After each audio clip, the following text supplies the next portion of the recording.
Another day, another apology from Facebook CEO Mark Zuckerberg. It's clear now that we didn't do enough to prevent these tools from being used for harm as well.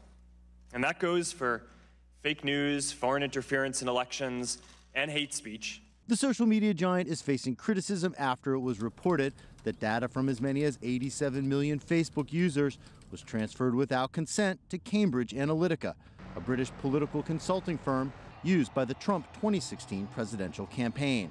Zuckerberg revealed that his own data was part of the breach. Was your data included in the data sold to the malicious third parties? Your personal data?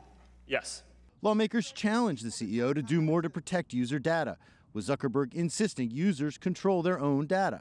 Will you make the commitment to changing all the user default settings to minimize to the greatest extent possible the collection and use of users' data? I don't think that's hard for you to say yes to unless I'm missing something. Congressman, this is a complex issue that I think deserves more than a one-word answer. Well, again, that's disappointing to me. Zuckerberg says Facebook is changing how data is handled, promising to place increased limits on what data developers can access and how that data is used. Lawmakers hinted that if Facebook doesn't do enough, Congress will step in, something Zuckerberg admits is likely to happen. The internet is growing in importance around the world in people's lives, and I think that it is inevitable that there will need to be some regulation. So my position is not that there should be no regulation, but I also think that you have to be careful about what regulation you put in place.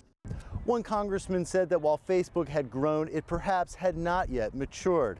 Many of these lawmakers say it's time for Facebook to embrace a greater degree of corporate responsibility. Jim Spellman at CGTN at the U.S. Capitol, Washington.